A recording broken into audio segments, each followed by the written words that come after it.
Buenas tardes a todas y a todos. Vamos a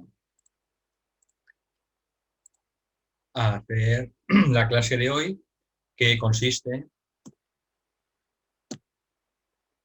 en el repaso y profundización de las lecciones de introducción 1 y 2. He hecho un extracto en el PowerPoint de lo que considero que puede ser más importante, pero también hay algunas cosas nuevas. Por eso decimos repaso y profundización. La clase de hoy corresponde a las 3 primeras lecciones y luego habrá posteriormente 3 lecciones más de repaso y profundización hasta llegar a la lección número 11, y luego ya a partir de ahí asumiremos la nueva dinámica, que es 3 lecciones seguidas, irá 12, 13, 14 y una de repaso y profundización. Bueno, recordamos de nuevo los libros que escribió Lucille Federkrans. Lucille Federkrans fue una discípula norteamericana. Ella durante 12 años recibió telepáticamente, lo mismo que Alice Bailey, una serie de libros, y esos libros durante 12 años, y esos libros pues son los que tenéis aquí en pantalla, y el único libro que hay en español traducido y editado por Wisdom Impressions, que se llama en Estados Unidos, es La naturaleza del alma. Los demás libros hay alguna traducción un poco macarrónica, todo hay que decirlo, y hay algunos que no se han traducido y que no se encuentran disponibles en ningún sitio, como Sabiduría aplicada, tomos 1, 2 y 3, y El sendero de iniciación 1 y 2. Esos libros no se encuentran ni siquiera traducidos de esa manera un poco tipo Google Traductor, ¿vale? Bueno, entonces vamos con la lección de introducción para ver los conceptos fundamentales que se exponen en el curso. Y tienen que ver con el gobierno interno del planeta, las 3 leyes divinas y el sendero de iniciación. Bueno, antes que nada, al principio del curso se dice que este curso es un curso sobre sabiduría aplicada a la vida diaria, que es un curso de autoiniciado, de crecimiento y desarrollo espiritual, y está diseñado para facilitar el despliegue paso a paso desde la individualidad hasta la consciencia grupal. Este libro es el fruto de una serie de informaciones que recibió a lo largo de esos 12 años, sobre todo esencialmente del maestro Rakoczy, y también pues, es el material que daba en sus clases y en sus conferencias. Se dice que esta enseñanza se ha dicho que es nueva, pero en realidad dice ella que es tan antigua como la propia humanidad, y que a medida que la humanidad pues va progresando y van pasando los siglos, ¿no?, o los decenios, pues la humanidad pues está capacitada para recibir nuevas formas de entender la sabiduría.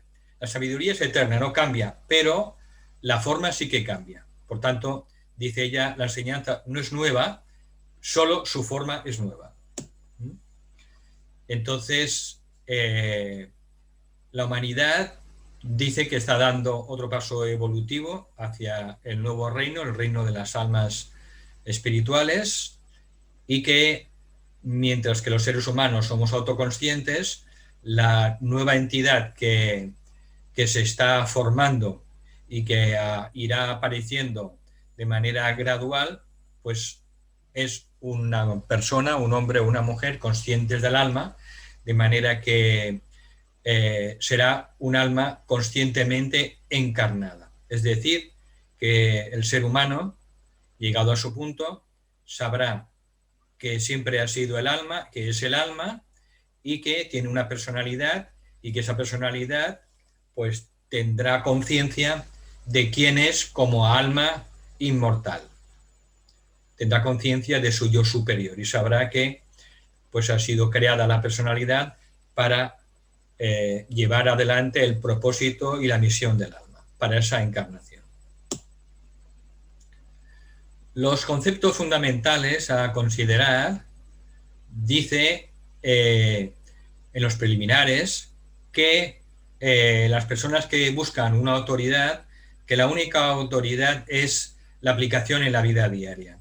Las personas que sintonicen con esta enseñanza, que es bastante parecida a la que transmitió Alice Bailey, pero tiene algunos términos diferentes, tiene informaciones nuevas, etcétera, etcétera. Por eso, en algunos aspectos yo diría que es más sencilla, ¿eh?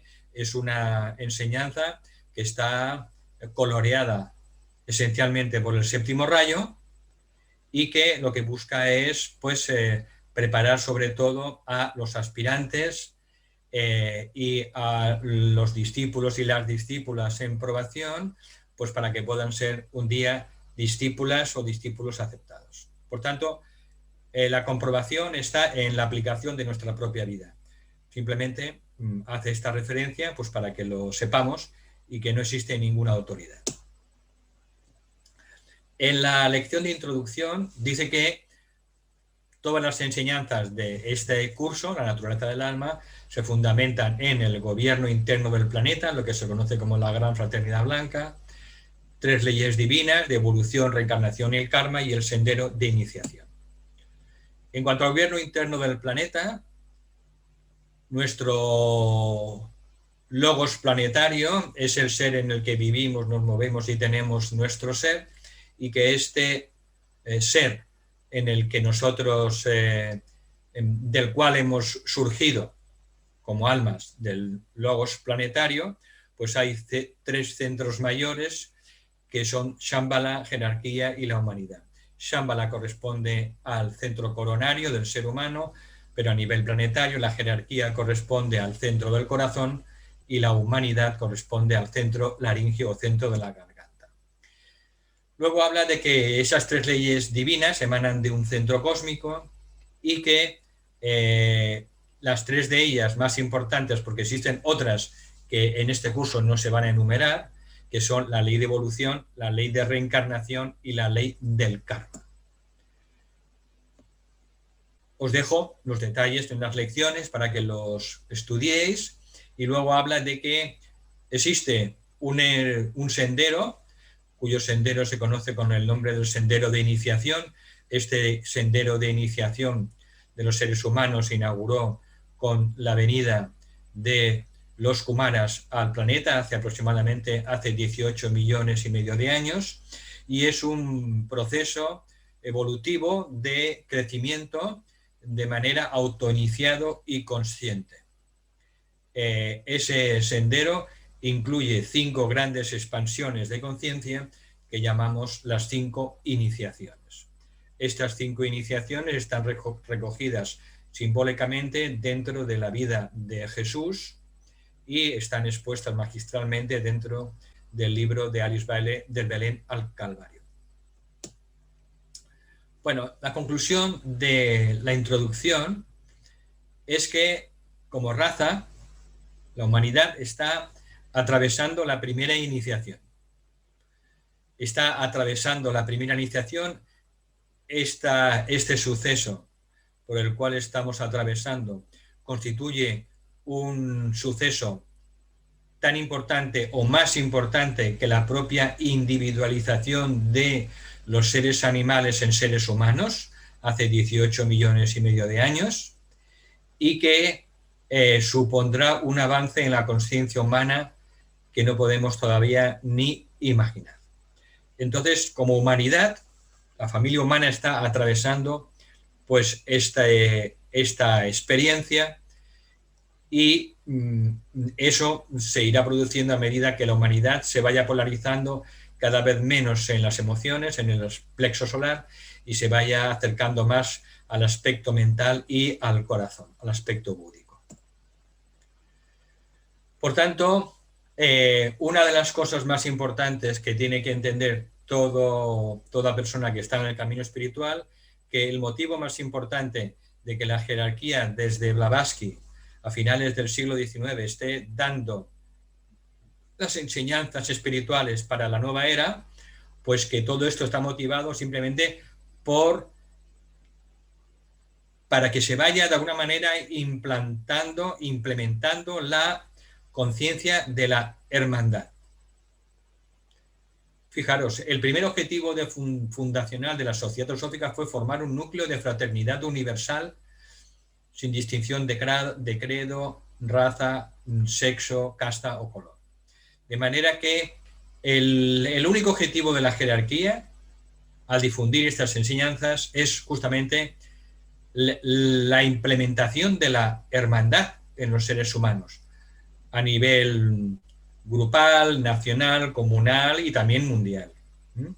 Por tanto, la ley del amor es una ley fundamental que tenemos que aplicar continuamente, sistemáticamente, y de hecho, si pudiéramos aplicar continuamente los seres humanos lo que Cristo dijo, ama a tu prójimo como a ti mismo, pues con esto tendríamos ese estado de conciencia.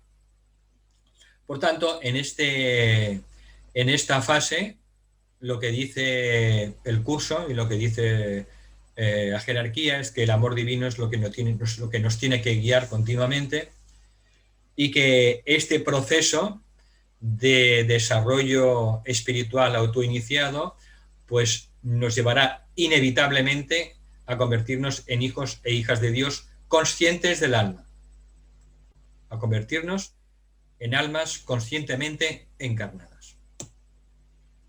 Por tanto, tenemos que empezar a reconocer a cada uno como un alma, a intentar relacionarnos con todas las personas como hermanos y hermanas, y de esa manera iremos dando los pasos certeros hacia esa meta. Bien, entonces vamos ahora con la lección 1, que habla de la Trinidad Sagrada, habla de la también triple naturaleza del alma humana y de la cuestión, la importancia de la motivación. La importancia de la motivación. Bien, los tres principios de la divinidad son, por tanto, Padre, Madre y el Hijo. ¿De acuerdo? Esto está en todas las tradiciones espirituales, en todas las teologías, y es el triángulo fundamental de la manifestación de la divinidad. Por tanto, la divinidad es en todos los niveles, cósmico, solar, planetario y humano, pues en todos y en todos nosotros tenemos estos tres aspectos: Padre, Madre e Hijo. Desplegando un poco más esta información tan sintética, pues vemos que el aspecto Padre es el polo positivo, también llamado espíritu, la voluntad divina, Atma, el propósito y la mónada. El aspecto Hijo es el aspecto Madre, que es el aspecto opuesto, es el polo negativo, llamado también materia, inteligencia divina, actividad inteligente o ser humano, la personalidad. Y cuando el aspecto Padre y el aspecto Madre pues se fusionan, aparece pues la conciencia, aparece el Hijo. Igual que cuando dos polos eléctricos pues los juntamos, da un chispazo. De esa unión del Padre y la Madre, o del espíritu y la materia, surge un campo magnético, surge la conciencia, surge el amor, surge la evolución y surge el alma. De manera que aquí tenemos en este cuadro pues las analogías más importantes de esa Trinidad, que luego veremos que se manifiesta en todo el universo. Por tanto, el alma, porque este curso tiene que ver con el alma es un sinónimo de conciencia. Podemos compararla con un bebé. Ese bebé, a medida que va creciendo, pues tenemos primero pues ese hijo, esa conciencia, ese hijo niño, y luego cuando crece tenemos un hijo adulto que podemos llamar un Cristo. y el alma se acaba convirtiendo finalmente en un Cristo con todo su potencial desplegado. Bien, todo estudio ocultista consiste en ver esa fórmula de la Trinidad en cada forma o apariencia. Eso es un trabajo que tenemos que hacer en la vida cotidiana e intentar ver cómo se manifiesta en nuestra vida diaria. Porque toda forma que vemos, toda persona, todo animal, toda planta, todo lo que vemos, todo mineral, todo tiene una voluntad, tiene un propósito de existir, existe por algo. Esa forma que vemos tiene un alma, tiene una conciencia y luego tiene una apariencia determinada, una forma, un cuerpo determinado. Por tanto, el alma humana, al principio, cuando viene la existencia, pues no es consciente de esa vida en la que vivimos, nos movemos y tenemos nuestro ser. Pues como un niño o un bebé, pues todavía no es consciente del mundo que le rodea, no es consciente pues de la mayoría de las cosas. Entonces, mediante el alma, mediante la evolución a través de la reencarnación, adquiere la conciencia progresivamente la conciencia del reino humano y finalmente adquiere la conciencia del alma del logos planetario. Esa triple naturaleza del alma humana la podemos nombrar o denominar espiritual, naturaleza espiritual dentro del ser humano, naturaleza humana y naturaleza animal. El alma, por tanto, es la suma total de la consciencia de esa alma espiritual, esa alma humana y esa alma animal. Bien, ¿qué es el alma espiritual en su propio plano? El alma espiritual en su propio plano es lo que se conoce en términos teosóficos como el yo superior, como también se le conoce como la tríada espiritual, se la conoce como Atma Buddhimanas en términos teosóficos, pero no es el ángel solar. A veces se confunde. Nosotros no somos el ángel solar. El ángel solar es un ser que vino hace 18 millones de años junto con los Kumaras para ayudar a la evolución de los seres humanos. Y esta entidad angélica nos dio la mente. Es el mito de Prometeo. Por tanto, el yo superior, el alma espiritual del ser humano, no es el ángel solar. ¿De acuerdo? Entonces, es el aspecto de la entidad que se ha individualizado dentro de la consciencia del logos planetario y que no ha encarnado en la forma. Es decir, que cuando nos referimos al alma espiritual o al yo superior, pues tenemos que entender que lo estamos describiendo en su propio mundo, no cuando ha descendido a los tres mundos inferiores. Por tanto, su vida y sus asuntos se mantienen en un rango de frecuencias muy elevado, muy superior a la conciencia cerebral, pero la persona poco a poco va tomando conciencia y contacto con el alma espiritual, con el yo superior, a medida que va evolucionando. Por tanto, el tipo de conciencia que tiene el alma espiritual es la supraconciencia. Cuando hablamos de supraconciencia nos referimos a ese estado de conciencia de nuestro yo superior o del alma espiritual. El alma espiritual relaciona al ser humano directamente con Dios. En el reino de las almas, en el mundo mental superior, en el mundo causal, se relacionan con la divinidad, Bueno, luego tenemos el alma humana. El alma humana es la proyección del alma espiritual trascendente, del yo superior, dentro de los tres planos inferiores. Es un instrumento que el alma se crea, es una herramienta, es un triple vehículo que se crea al alma para poder acceder y llegar y trabajar y manifestarse en los 3 mundos inferiores al suyo: el mundo mental inferior, el mundo emocional o astral y el mundo físico etérico. Por tanto, este aspecto, este rayo del alma espiritual, cuando encarna en los primeros estadios de la evolución, se identifica con ella, se identifica con la forma. Ese rayo que envía a la personalidad, a la materia. El alma espiritual no se identifica con la personalidad, pero sí ese fragmento que el alma envía a encarnar y que se identifica con la personalidad, con el triple vehículos.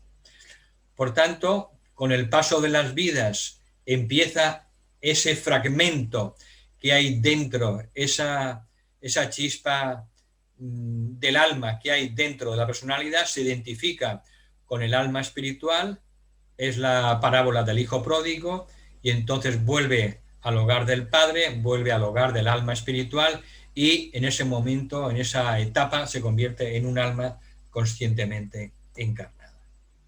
Por tanto, de esa manera, cuando el ser humano llega a esa experiencia, técnicamente la tercera iniciación, pues se dice que está entrando dentro del quinto reino, el reino espiritual, y esa persona, ese ser humano, es capaz de empezar a traer el cielo a la tierra.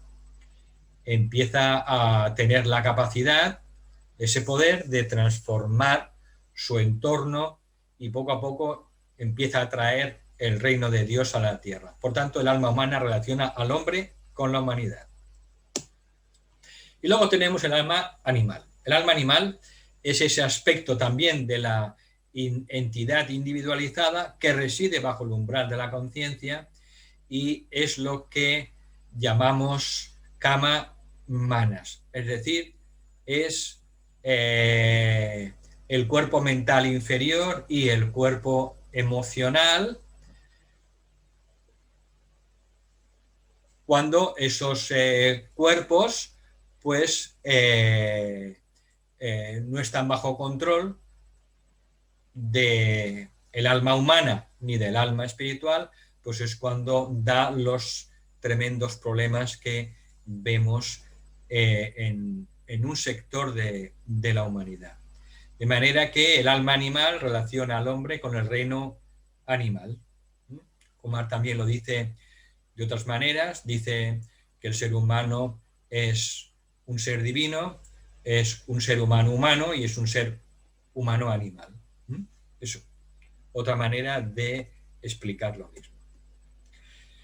Entonces aquí dice que antes de seguir con estas lecciones nos preguntemos seriamente que qué estamos buscando con este aprendizaje, que nos preguntemos que qué haremos con estas enseñanzas una vez comprendidas, y que si tenemos en nuestra mente nuestro propio beneficio, o que buscamos simplemente ser mejores personas para beneficiar a la humanidad, para compartir nuestros dones y talentos, que son los dones y talentos de nuestra alma, y que estamos aquí para justamente embellecer este mundo, para compartir nuestros talentos.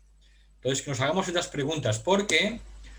Porque a medida que vamos dando los pasos dentro del camino espiritual, dentro del sendero, si tenemos otra motivación que no sea la de ayudar y servir a los demás, pues podemos tener serios problemas. Porque la persona, a medida que entra en el camino espiritual, hace contacto con energías muy elevadas, con frecuencias muy elevadas, con el fuego, que es el aspecto constitutivo de todo el universo, y por tanto, para caminar con seguridad es importante pues analizar los motivos. Una vez que pues damos esos pasos, pues podemos ya de una manera segura, pues una vez que nos hemos asegurado que las motivaciones son puras, entonces podemos entrar con aspiración ardiente dentro del camino espiritual. Bueno, entonces en la lección 2 se hace una definición más amplia de la Trinidad y en términos teosóficos lo llama el primero, segundo y tercer logos, 3 enunciados de la identidad, de los cuales no entraremos hoy en este repaso, y el uso que hace de la personalidad al construir un vehículo de manifestación, el uso que hace el alma de la personalidad al construirla, Bueno, volvemos un poco al triángulo básico de la manifestación, que es el aspecto padre, aspecto positivo, aspecto voluntad divina, el aspecto madre de la creación, es el polo negativo receptivo, hablamos como en términos de energía eléctrica, polo positivo dinámico, polo negativo receptivo, y la inteligencia divina, y el aspecto medio, el aspecto que fusiona el padre y la madre, el polo positivo y negativo, el aspecto que fusiona la voluntad divina con la inteligencia divina, es el amor divino. Estos 3 principios se designan como el primer logos, el segundo logos y el tercer logos. También en todas las teologías pues se dice exactamente lo mismo. El Padre, la Madre o la Virgen, el Hijo, el Cristo, Brahma, Vishnu y Shiva, Osiris, el Padre, Isis, la Madre, y Horus, el Hijo, etc. Eso está recogido en todas las teologías y tradiciones a lo largo de toda la historia humana. Bien, el primer logos, en términos pues, más conocidos, teosóficos, es, por tanto, el polo positivo, porque su naturaleza es positiva para todo lo demás. De manera que él es el polo positivo para todo lo que existe en el universo. Por tanto, es lo que inició la creación y será el último impulso que llevará al universo hasta su consumación. Luego, el tercer logos es el tercer aspecto de la deidad, es la madre, es el polo negativo receptivo y está en oposición al primer logos, de manera que el tercer logos, la materia, es impresionada por el impulso de la voluntad divina. Diríamos que es germinada. Y el segundo logos, pues, es justamente la fusión del primer logos y el tercer logos. Participa de la voluntad divina y de la inteligencia divina, ya que es la creación de ambas, el resultado de la creación de ambas, y su peculiaridad, su cualidad es el amor divino y razón pura. Se llama amor divino, amor sabiduría o razón pura. Esto lo veremos en detalle en las lecciones de los siguientes repasos. Bien, entonces el uso que hace el alma de la personalidad al construir un vehículo de manifestación. Bueno, nacemos dentro de la consciencia del logos planetario y venimos a la existencia como un alma individual. Entonces, cuando viene la existencia de nuestra alma, bajo los 3 impulsos divinos, pues el alma, para poder desarrollarse, pues tiene que crear una personalidad, un vehículo, un instrumento en los 3 mundos inferiores al suyo. El mundo mental inferior, el mundo astral o emocional y el mundo etérico físico. Al principio el alma presta poca atención al proceso de construcción. De hecho, el alma prácticamente no interviene. Pero a medida que el alma espiritual empieza a desarrollar vida tras vida, pues su sabiduría, empieza a desarrollar su consciencia a través justamente de la experiencia en los 3 mundos, pues el alma empieza a asumir una parte más específica en el proceso de la construcción de los cuerpos. Entonces el alma empieza a observar el crecimiento de la personalidad, porque el alma siempre está en meditación profunda, y empieza a prestarle un poco ya de atención a la personalidad, y después de los mundos post-mortem, cuando después de desencarnar llega a su propio mundo, entonces el alma empieza a diseñar y determinar las experiencias que van a ser necesarias para la encarnación siguiente.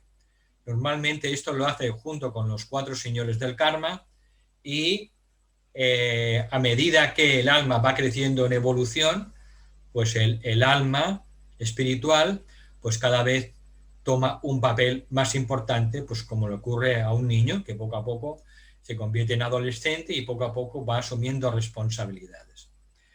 Entonces, el alma utiliza conscientemente la voluntad espiritual y, sobre todo, la inteligencia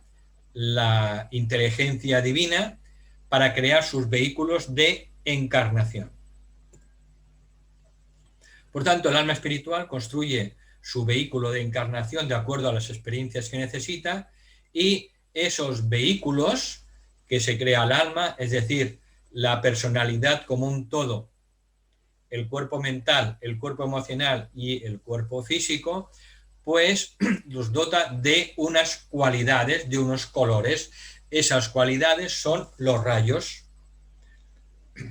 porque cada cuerpo vibra en uno de los 7 rayos. Ya hemos dicho muchas veces que cuando decimos que el ser humano tiene que conocerse, pues decimos que tiene que conocer sus 5 rayos: el rayo del alma, el rayo de la personalidad, el rayo de la mente, el rayo de las emociones y el rayo del cuerpo físico. Por tanto, en cada encarnación, según las experiencias que tiene que aprender el alma, pues dota a cada cuerpo de la cualidad de uno de los 7 rayos. Un pensamiento o una reflexión importantísima que tenemos que podemos utilizar a menudo para meditar. Y es que el alma es un centro de conciencia y los cuerpos son centros de experiencia. De manera que el alma no tiene experiencias. Es conciencia. Esencialmente es solo conciencia que va ampliándose vida tras vida gracias a las experiencias que les transmiten esos 3 cuerpos en cada encarnación. De manera que el alma va creciendo en conciencia, pero quien tiene las experiencias son los 3 cuerpos, el mental, el emocional y el etérico físico.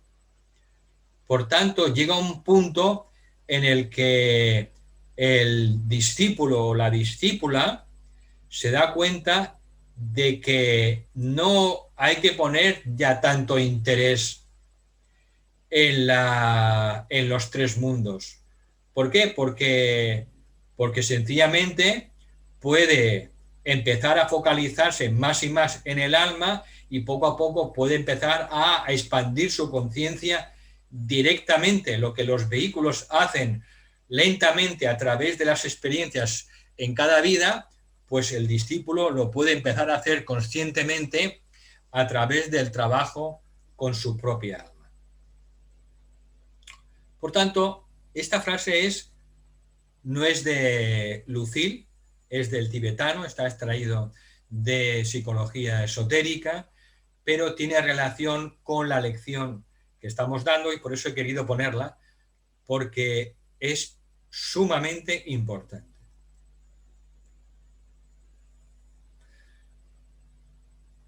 Si poco a poco la vamos entendiendo y reflexionando, iremos dándonos cuenta de que no es tan importante las experiencias. No, lo que importa es expandir la conciencia.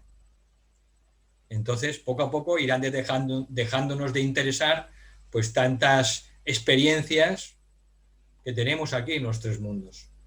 Y es la manera en que el ser humano finalmente se libera de los 3 mundos y se libera del proceso de la reencarnación. Bien, entonces, cada vehículo, poco a poco, a medida que va progresando el alma en evolución, es capaz de una mayor expresión espiritual y, finalmente, el alma espiritual trascendente, yo superior, construye un vehículo de una frecuencia vibratoria tan elevada que es capaz de expresar toda su conciencia espiritual. El alma espiritual, el yo superior, es capaz de expresar a través de esa personalidad toda la conciencia que le permiten los tres cuerpos. Porque, ojo, que los tres cuerpos, pues, siempre al estar formados de una materia muy inferior a la materia del mundo del alma, pues siempre van a ofrecer cierta resistencia. Son esos globos que hemos dicho, globos de cristal alrededor de una luz, y que al principio esa bombilla tiene tres globos, que son los tres cuerpos, la bombilla es el alma, y cuando esos globos pues están sucios, al final pues la luz que da la bombilla es mínima, prácticamente no se ve la luz. A medida que los vamos limpiando y limpiando y limpiando, pues se hacen cada vez más transparentes, pero siempre al final la luz que da la bombilla tiene que atravesar esos tres globos de cristal. Aunque estén limpios, pues siempre va a haber una merma en la pureza de la transmisión de la luz del alma. ¿De acuerdo? Con esta etapa de la vida del ser humano, pues va acabando acaba su necesidad de encarnar, alcanza la cuarta iniciación del Arhat y finalmente termina de quemar el poco karma que le queda en la quinta iniciación de adepto o maestro y se libera finalmente de la necesidad de renacer. Ante ese hombre o mujer que ha alcanzado la maestría, se le abren los 7 caminos de la evolución superior, uno de los cuales consiste en quedarse en el planeta colaborando dentro de la jerarquía con el plan divino. Los otros 6 caminos, pues, llevan a otros lugares dentro del sistema solar, al reino angélico, al sistema de Sirio, y están descritos en el Tratado sobre el Fuego Cósmico de Alice Bailey, para las personas que quieran más detalle. Bueno, entonces, aquí,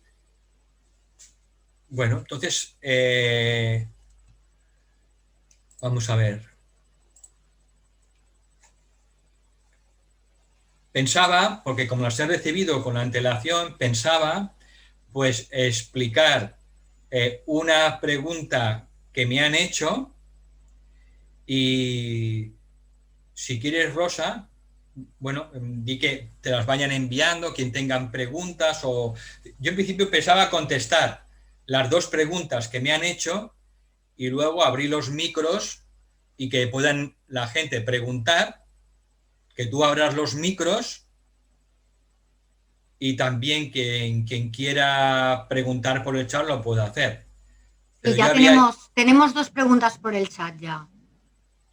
Vale,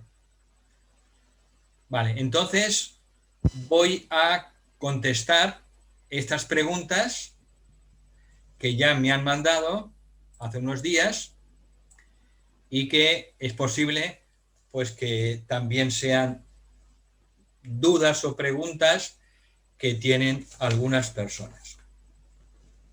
La primera pregunta era, en la página 12 del libro, en el apartado de la jerarquía, dice que cada maestro es un punto focal individualizado dentro de la conciencia del Cristo.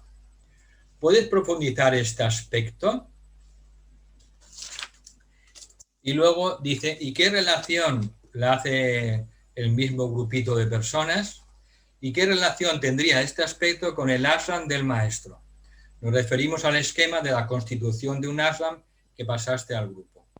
Bueno, pues voy a intentar dar contestación a esta pregunta. ¿Qué significa que cada maestro es un punto focal individualizado dentro de la conciencia del Cristo?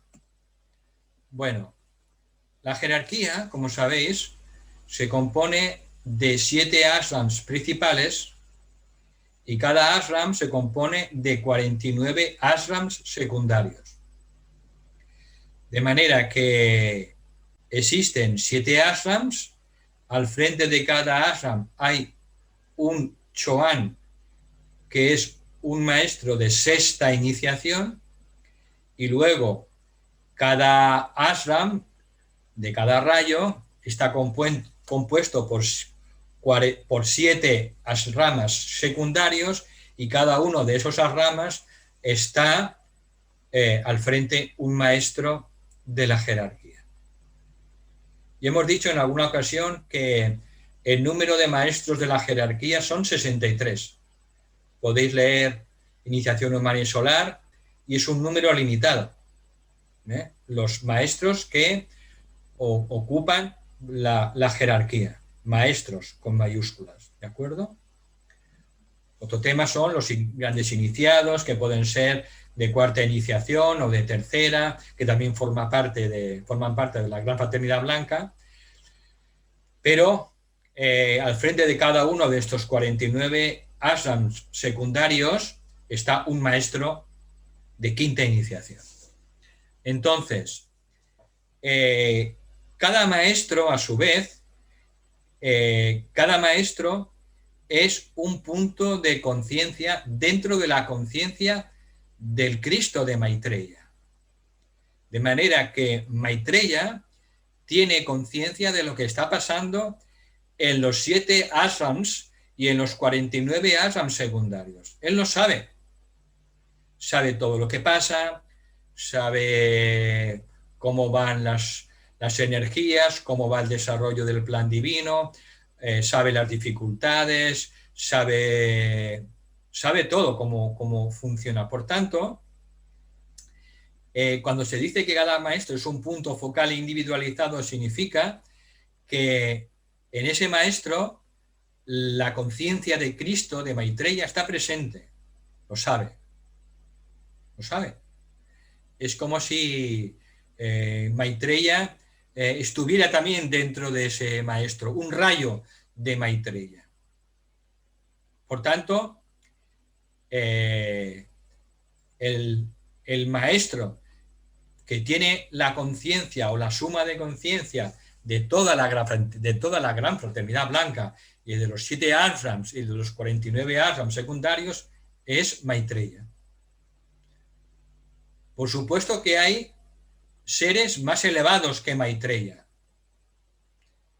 Si al frente de cada ashram hay un chohan de 6ª iniciación, Maitreya tiene la 7ª iniciación. También por encima de Maitreya hay seres con iniciaciones superiores.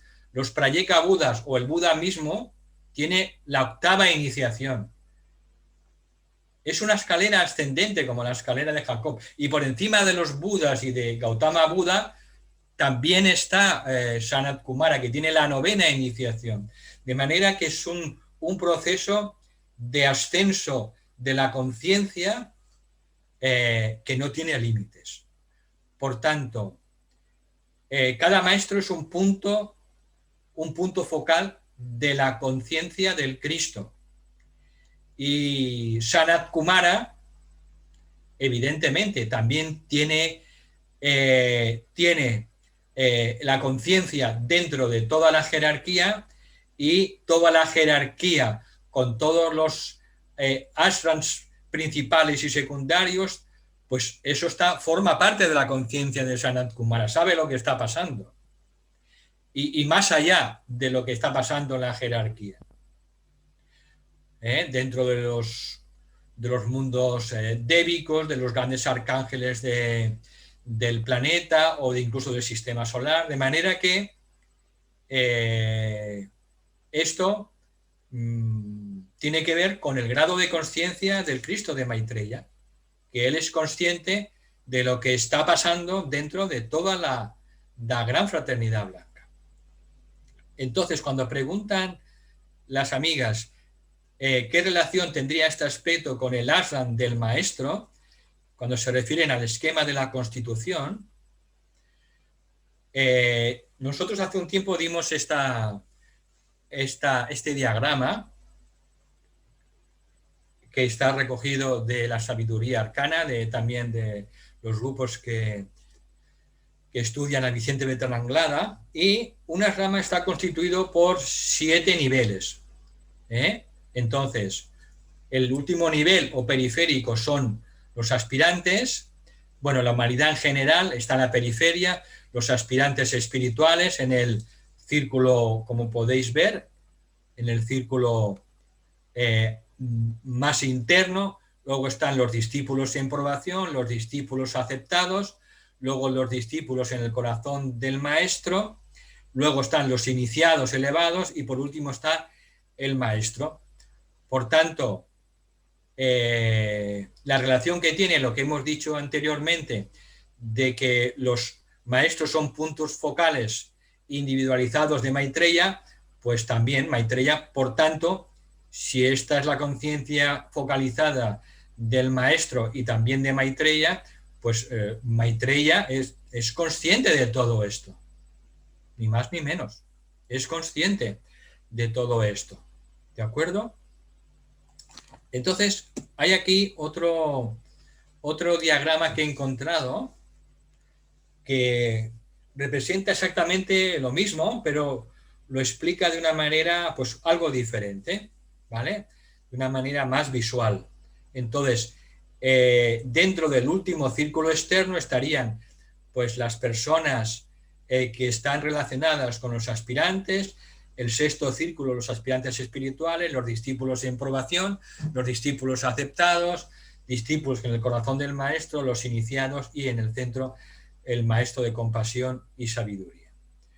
Por tanto, esa es la relación que tiene la consciencia de Cristo con la consciencia de los maestros, de los ashramas y también del aspecto de la composición de una ashrama. Por tanto, el Cristo tiene la conciencia de lo que está pasando dentro de todos los ashramas en los 7 niveles. ¿De acuerdo? Antes de pasar a las preguntas, ahora que Rosa me va a transmitir, quería explicaros una cosa. Resulta que, bueno, no lo había dicho hasta ahora, pero os lo digo ahora. Hay un glosario en inglés que pertenece a la naturaleza del alma. Es un glosario que no es gordo, tienen unas 40 páginas nada más, y yo lo tengo en PDF, en inglés, para las personas, como una ayuda para todas las personas que siguen el curso de la naturaleza del alma, y este glosario, pues en él aparecen todos los términos así, pues relativamente nuevos o que nos pueden parecer que son nuevos. Entonces yo he hecho una traducción al español con el Google Traductor, me ha salido, bueno, un regularcillo, entonces son 40 páginas. Entonces, si hay algún voluntario o voluntaria que tenga cierto nivel de inglés para pulir el glosario, pues yo se lo agradeceré, ¿no? Pues porque puede ser una ayuda útil y efectiva, no solo para el propio estudiante o la propia estudiante, sino también para el resto de estudiantes. Bueno, entonces, decir nada más que esta es la primera clase de repaso, que podéis enviarme las preguntas de las lecciones una vez que las leáis, y entonces, pues, me gustaría volver a repetir que es un trabajo grupal. Les doy las gracias de todo corazón a las personas que están colaborando, desde la edición, el diseño del PowerPoint, los Facebook, a Manolo y Tere, en fin, todas las personas que contribuyen para que se puedan dar estas clases a las personas interesadas. Y entonces, pues voy a dejar de compartir ya el PowerPoint y ahora pues estoy listo para que podáis hacer las preguntas, y si puedo contestarlas, perfecto. Y si no las puedo contestar, porque a veces me pasa, ¿no?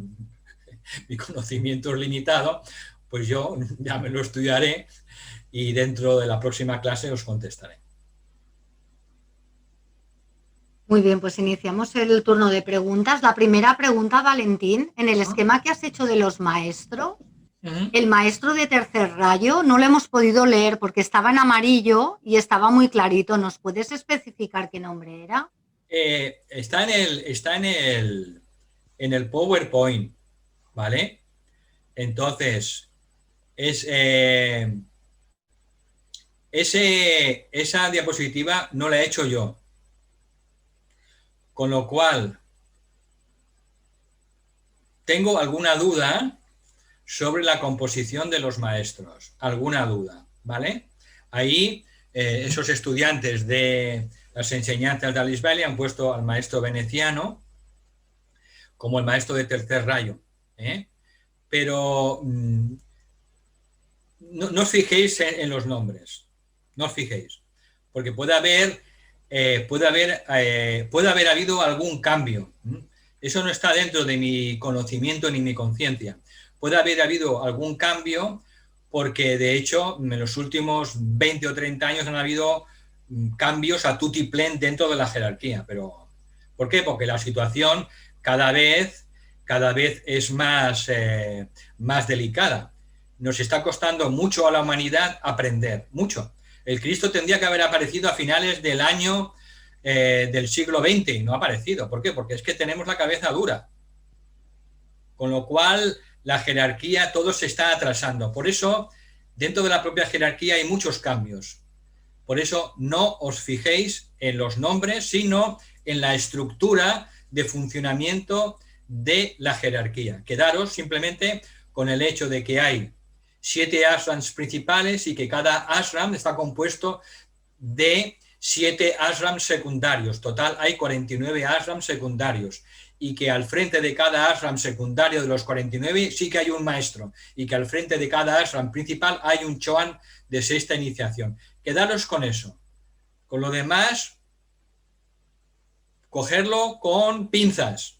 Con pinzas, porque en los últimos años han habido muchos cambios y eso no está todavía a mi alcance.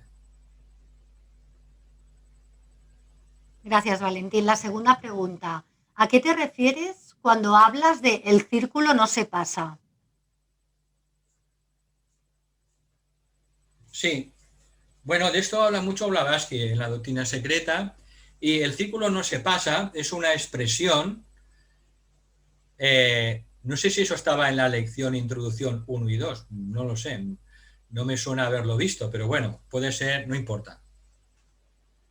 El círculo no se pasa es una realidad para todos los seres de la creación, en todos los planos, de manera que el círculo no se pasa es nuestro límite en nuestra conciencia, sea a nivel espiritual o a nivel de la propia influencia de los cuerpos.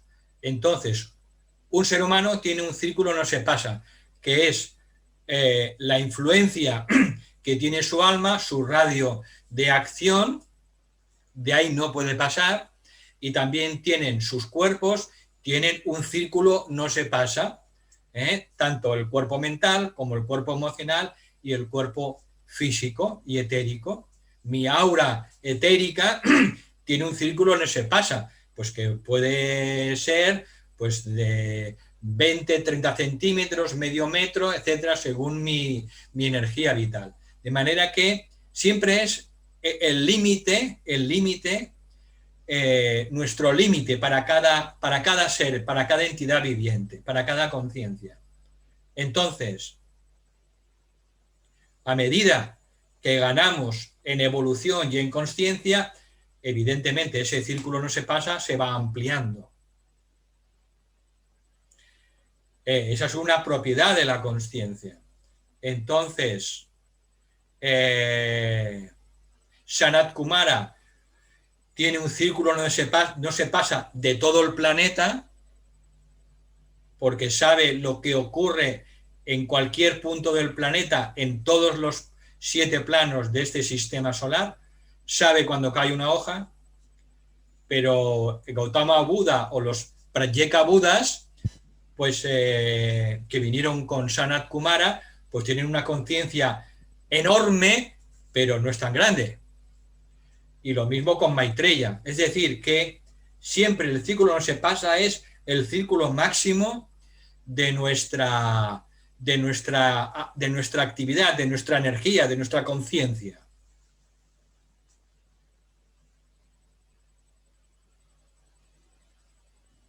Siguiente pregunta. ¿Qué debemos entender por crucifixión?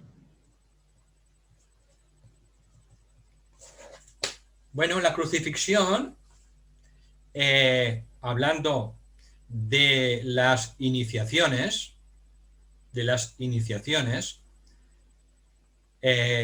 corresponde a la cuarta iniciación.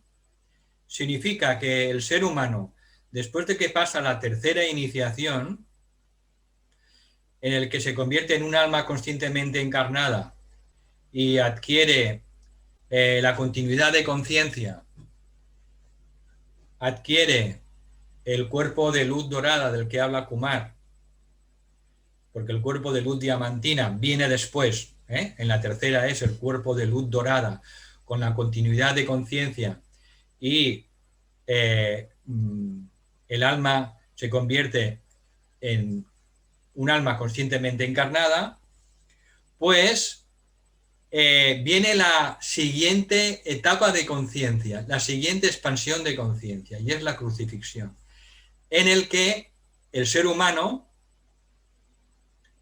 el discípulo o discípula aceptada, tiene que dar un paso más adelante y tiene que destruir su cuerpo causal debido al fuego eléctrico que baja de la mónada para liberar a su ángel solar, y tiene que hacer en esa etapa, que es muy corta, ciertas renunciaciones importantes.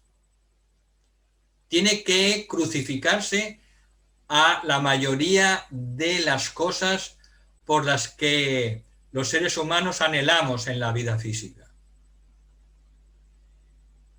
Eso por una parte. Es una etapa de renunciación. Y al mismo tiempo, esa discípula o discípulo aceptado que alcanza finalmente la cuarta iniciación, la etapa del Arhat,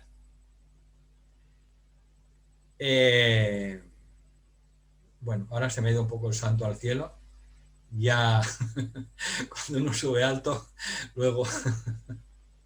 Sí. Otra cosa que pasa es que el mundo crucifica, no físicamente, porque el caso de Jesús fue excepcional, crucifica a esa discípula o discípulo, lo crucifica a nivel de la opinión pública. Esa persona es repudiada, incomprendida, vilipendiada, insultada, marginada, incluso por su propio grupo o por su propia organización. Ahí tenemos el ejemplo más claro en Blavatsky. Blavatsky se le llama la mártir del siglo XIX. ¿Por qué? Porque hasta su propio grupo pues la apartó del movimiento teosófico. Entonces, esa persona tiene que pasar por la experiencia de quedarse absolutamente sola ante el mundo. Y entonces, parece ser que esa experiencia de tal profunda y tal intensa soledad, en el que nos damos cuenta de que nada del mundo tiene importancia, es cuando el iniciado o iniciada de tercer grado pues alcanza una conexión muy profunda, profundísima con su mónada, con la chispa divina. Entonces es cuando dice: Padre, ¿por qué me has abandonado? Y después de eso se da cuenta de que jamás ha estado abandonado, jamás. Siempre ha estado ahí y toma conciencia como Arhat de la presencia y de la conciencia de Sanat Kumara, no solo de Maitreya, de toda la jerarquía en pleno, es decir, de todos los maestros. Y entonces es una experiencia, una etapa por la que tiene que pasar todo iniciado, pero no es una crucifixión física, es una crucifixión psíquica en el que pues todo el mundo lo abandona o la abandona, incluso su propio grupo, su propia organización, y es justamente pues para que dé un salto más adelante en la conciencia y se pueda convertir en un maestro o maestra de sabiduría. Las personas que tengan más interés, yo les recomiendo encarecidamente que lean el libro de Alice Bailey, De Belén al Calvario, porque se explica con mucho lujo de detalles cada una de las 5 iniciaciones. El nacimiento del niño Jesús en el corazón, la primera, el bautismo, la segunda, la transfiguración, la tercera, la crucifixión, la cuarta, y la quinta es la resurrección. Por tanto, son aspectos simbólicos, y el caso de Jesús fue una excepción, que fue una crucifixión física, fue una excepción. Algo inédito y que dentro de los anales de la historia de los iniciados. Supongo que algún día lo comprenderemos porque tuvo también que ser físicamente la crucifixión. Llegamos a la última pregunta del chat. En la introducción se habla de una nueva forma de pensamiento de presentación de la sabiduría. ¿Nos podías explicar un poco más? Sí. Bueno, esta forma de presentación, otra nueva forma de presentación de la sabiduría, hemos dicho que la sabiduría es eterna, siempre es la misma, no puede cambiar, pero sí que va cambiando la forma. Entonces, como se requiere una presentación de la sabiduría algo diferente, más adecuada a la era de Acuario, a la nueva era, a las nuevas almas que van a encarnar del séptimo rayo y a las energías que vendrán del séptimo rayo, pues en los planos divinos se estableció, en el plano búdico concretamente, se diseñó esta nueva forma de presentación de la sabiduría con la característica del séptimo rayo. Eso está en el plano búdico. Está en el plano búdico. Y es diferente a las formas de presentación de la sabiduría que han habido hasta ahora. Entonces, esta forma de presentación de la sabiduría en el plano búdico, pues es lo que le transmitió el maestro Saint Germain de séptimo rayo a Lucille Cederkrans. Ella también captó algunas cosas de estas. Y algunos de los cambios que se estaban produciendo dentro de la composición de la jerarquía. ¿Por qué? Porque la humanidad se está atrasando. Entonces se requieren cambios más dinámicos y cambios dentro de la propia estructura de la Gran Fraternidad Blanca. Entonces, estas informaciones se las transmitieron a Lucille Cederkrans y eso es lo que se describe en algunos de sus libros como Sabiduría Aplicada o sobre todo el libro Proyecciones Ashrámicas, en el que se dan detalles de cómo están funcionando pues los ashrams, sobre todo de primer rayo, de segundo rayo y de séptimo rayo, que tendrán una importancia capital para la implementación de la nueva civilización de séptimo rayo. Por tanto, el curso de naturaleza del alma está impregnada de esta nueva presentación de la sabiduría, que es una forma de pensamiento dentro del plano búdico que diseñó la jerarquía. En cuanto a la forma, no en cuanto al fondo. Y esto es importante recalcarlo, porque en lo esencial no hay ninguna diferencia entre las enseñanzas que enseñó Blavatsky, enseñó Alice Bailey, enseñó Elena Roerich, enseñó Lucille Cederkrans o está enseñando Kumaro, Krishnamacharya. No existen en esencia diferencias en el contenido, en el fondo, pero sí en las formas. Y ahora, en los últimos 10 meses, pues estamos viendo también pues un pequeño ejemplo de ello. Cómo se está cambiando la forma en que se está extendiendo la enseñanza, la sabiduría, la enseñanza jerárquica. Entonces, todos los cambios que estamos viendo forman parte de este nuevo proceso. Y hay personas, sobre todo personas jóvenes, porque los que ya somos ya un poco mayores, pues tenemos más dificultad para captar esta sabiduría del plano búdico, esta nueva forma de presentación. Pero sobre todo hay jóvenes, almas jóvenes y sobre todo almas de séptimo rayo que están encarnando, que contactan con mucha facilidad con esta sabiduría y a través de medios pues que están surgiendo, videoconferencias, vídeos de YouTube, muchas cosas, ¿no? que estamos viendo que van a cambiar, van a suponer una revolución en la manera de transmitir también la sabiduría.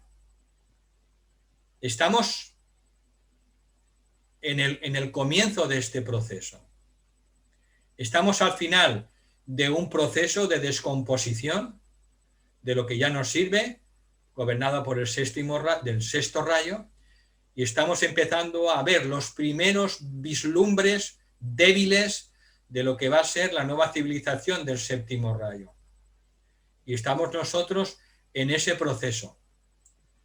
Entonces, las personas que ya tenemos unos cuantos añitos, pues tenemos que facilitar las cosas a los jóvenes para que poco a poco vayan tomando las riendas y las responsabilidades de muchas cosas. Y nosotros, los que tenemos ya añitos, pues tenemos la responsabilidad de asesorarlos a distancia, de aconsejarles, ¿no?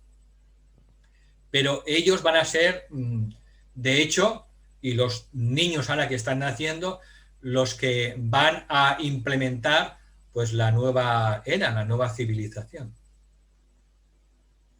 Ellos están más capacitados que nosotros. Nosotros somos el puente. Entonces, lo que va a venir es la energía, y está viniendo la energía del séptimo rayo. Y esto lo va a cambiar todo. Lo va a cambiar todo, de arriba a abajo. Y va a ser muy fácil, más fácil que nunca, manifestar el espíritu en la materia, que esa es una de las cualidades del séptimo rayo. La capacidad de manifestar lo invisible, lo sutil, el espíritu en la materia, el reino de Dios en la tierra. Y eso lo harán, sobre todo, pues, almas de séptimo rayo, sobre todo, ayudadas por almas de primer rayo y de segundo rayo, también. Y esas almas irán apareciendo, están empezando a aparecer dentro de la humanidad. Por tanto, las personas con cierta edad, pues tenemos que facilitar las cosas a los jóvenes y dar la oportunidad a los niños para que puedan desplegar todo su potencial espiritual. Tenemos que no coartar su potencial espiritual. Eso forma parte también de la nueva educación holística de la que se está hablando.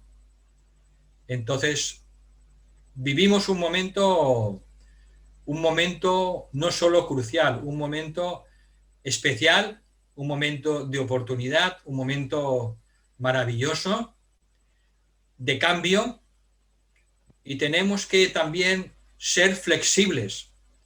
Tenemos que tener la mente abierta. Repetimos muchas veces cada día, mente abierta, corazón puro, pero ¿tenemos realmente la mente abierta para todo lo que tiene que venir, que es nuevo en la forma? Lo que va a venir no es lo mismo de antes renovado. Van a venir cosas nuevas. Entonces, tenemos que ser flexibles como el junco, porque lo que venga será algo nuevo. Y eso atañe a todo, a los grupos esotéricos, a los grupos espirituales, a la política, a la educación, a la sanación, a la filosofía, al arte, a la ciencia. Todo lo que viene va a ser nuevo y va a estar impregnado de la energía del séptimo rayo. Por tanto, tenemos que tener una mente realmente abierta para ver dónde surgen esos niños, sobre todo esos jóvenes que van a ser los que van a ir implementando la nueva civilización. Y nosotros pues tenemos que apoyarlos, ayudarlos. No darles muchos consejos, sino simplemente que sepan que estamos ahí pues para que ellos desplieguen todo lo que han venido a hacer como almas.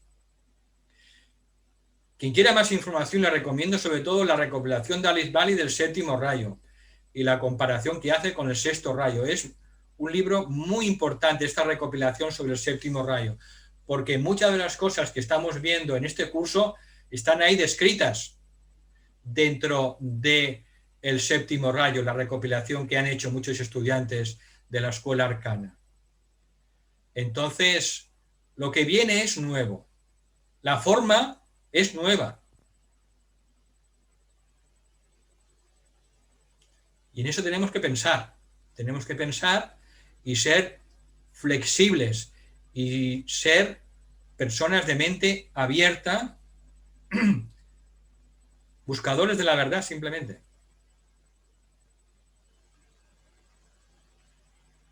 Bueno, eso es todo. Gracias, Valentín. Si te parece, abro los micros por si alguna persona quiere hacer alguna pregunta. Sí, por supuesto. Venga, pues ya están. Quien quiera puede abrir su micro.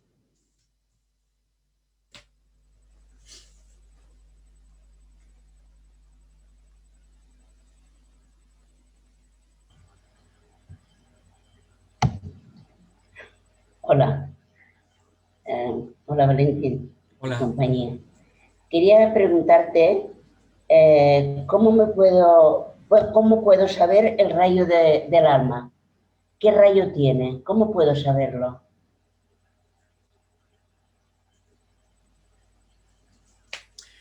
Mira, hay muchas maneras. La mejor manera siempre es la intuición. Es decir, aprender lo básico de los rayos y que eches una vista atrás en tu vida donde en ciertos momentos tú has logrado un nivel de conciencia, un nivel de comprensión y un nivel de impacto en los demás fuera de lo común.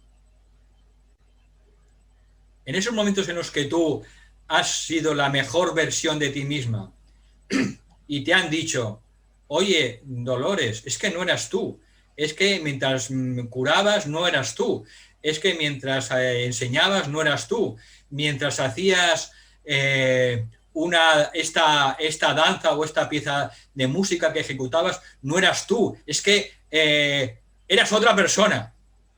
Ahí tienes una pista.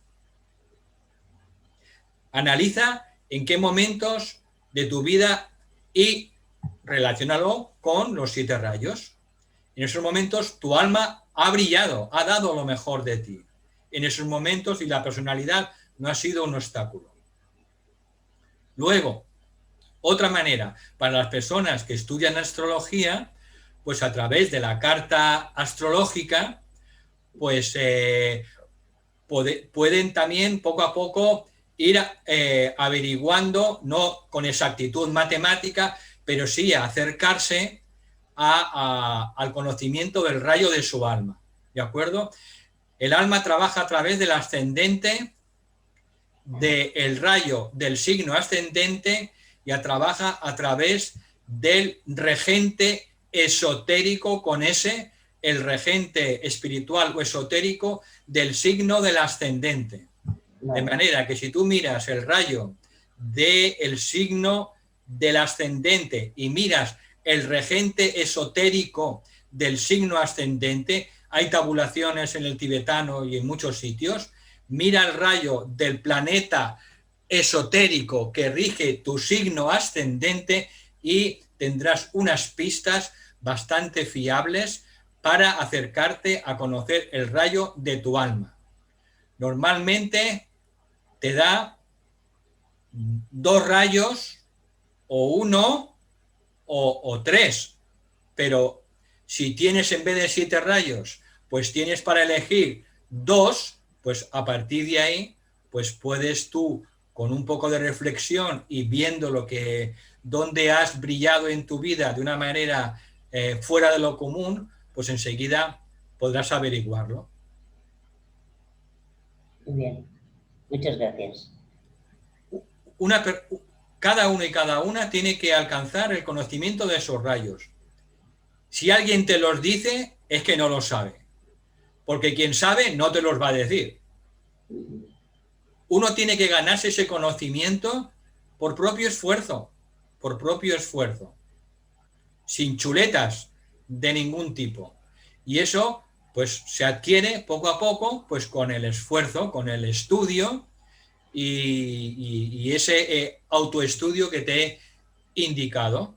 A veces también las personas de tu alrededor te pueden dar un feedback muy positivo y te pueden decir: Dolores, oye, mira, aquel día que me estabas haciendo un masaje, aquel día o durante unos momentos se llenó la habitación de una presencia amorosa que casi me hace llorar y recibí unas energías de curación, bueno, sin palabras.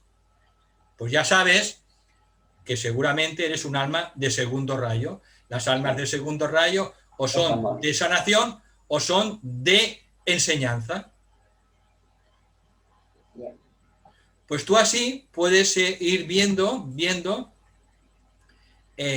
poco a poco cuál puede ser tu rayo de alma. Más adelante, algún día, pues, o en alguna clase o clases, pues podremos, si hay interés, pues podremos quizá hacer alguna clase más extendida a nivel astrológico de eso, cómo se puede averiguar. ¿Vale? Vale, gracias.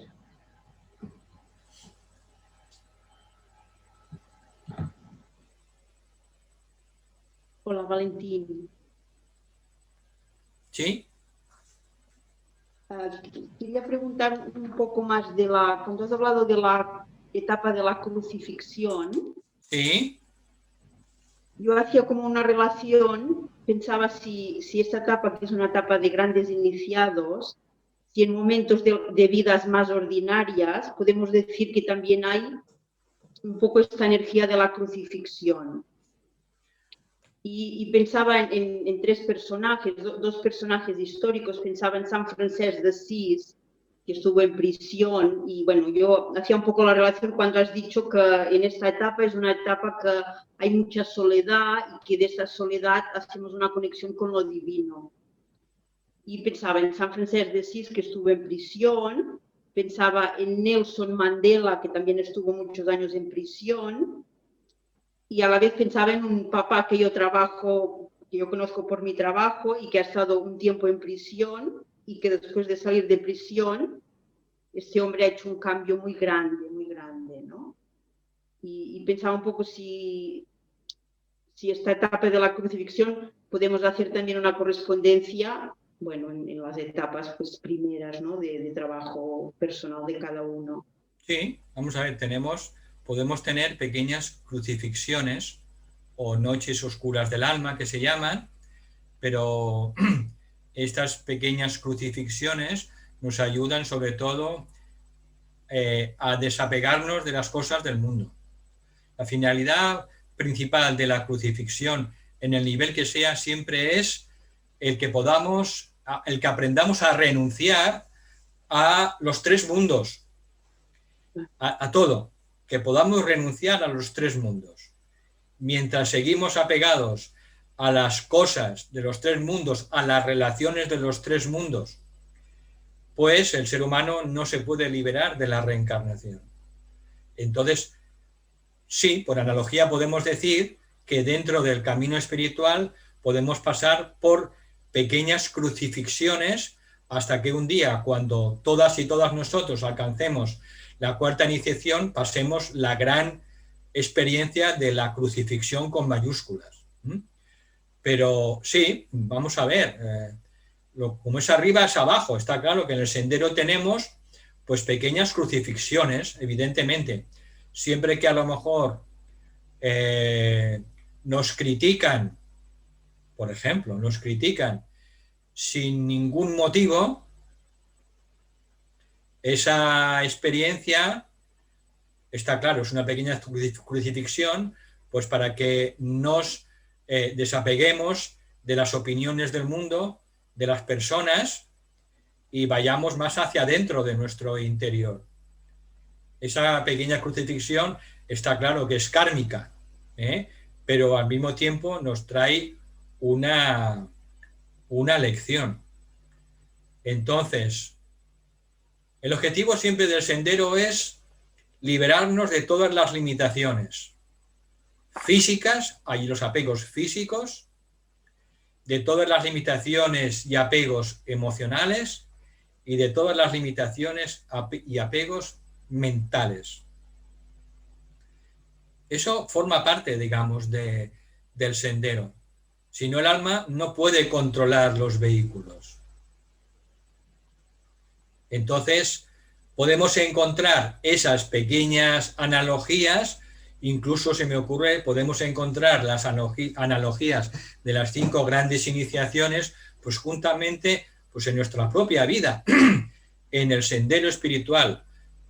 Seguro que todos nos acordamos, todos hemos tenido una primera iniciación, un nacimiento en el sendero espiritual. Un día entramos, todo se confabuló para que entráramos, luego tuvimos una experiencia de bautismo, luego hemos podido tener una experiencia de transfiguración, una crucifixión y tendremos también una resurrección. De manera que sí, es posible, tenemos que ver, pues, en pequeña escala, esas grandes etapas iniciáticas también las podemos encontrar en nuestra vida cotidiana. Perfecto, sí, sí. Gracias.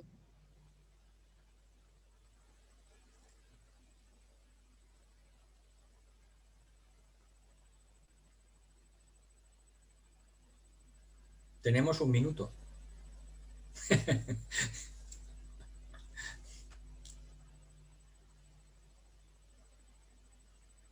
Bueno, entonces os quiero comentar, en el PDF que veréis, pues está el resumen que yo he hecho. He apuntado algunas cosas nuevas que no había dicho en esas 3 lecciones. He puesto también lo del glosario de la naturaleza del alma, ¿de acuerdo? Por si hay alguna persona o algunas personas que quieren colaborar a partir de esa traducción del Google Traductor, en beneficio de las personas que siguen este curso, y que me podéis enviar cualquier pregunta que tengáis previamente. Mi recomendación es que os leáis las 3 lecciones siguientes antes de la próxima clase, que os leáis la lección 3, 4 y 5. Hoy hemos visto la 0, 1, 2, que os leáis la 3, 4 y 5 y de esa manera podéis hacer las preguntas que tengáis o las dudas que queráis que os resolvamos. También he mandado el Word con el cuestionario de las preguntas relativas nada más a estas tres lecciones. Creo que son 6 preguntas nada más, o 7. No es el largo cuestionario que preparé en la lección, a partir de la lección 11. Entonces, quien quiera pues rellenar ese cuestionario, que se puede rellenar en 10 minutos, para su propio beneficio, pues yo le contestaré y le daré mi opinión o alguna sugerencia en relación con esas contestaciones. Yo os animo a que hagáis un trabajo activo, porque este es un grupo de estudio activo, ya lo hemos dicho desde el principio. Eso de que uno hable y los demás escuchen, eso es muy pisceano ya, ¿eh? Tenemos que buscar nuevas maneras de trabajar. Entonces, uno tiene que trabajar porque así nos desarrollamos verdaderamente y desarrollamos todo el potencial que cada uno y que cada una lleva dentro. Por tanto, es mejor estudiar activamente, ¿eh? E impulsar los grupos de estudio activo. Esa es mi opinión. Y nada más, no sé si hay, Rosa, alguna cosa más. No, recordaros que acabo de poner el cuestionario y el PDF en el chat para quienes queráis descargarlo, y si no, en la página nuestra estará colgado la grabación, estará colgada el cuestionario de las preguntas y el PDF. Sí, en la página del World Teacher Class Barcelona estará colgado. Bueno, pues os doy muchísimas gracias por escuchar este rollo. Y bueno, estamos juntos, aunque no estemos físicamente juntos, estamos en el corazón, que es donde realmente están las personas. Os doy las gracias más sinceras. Muchas gracias.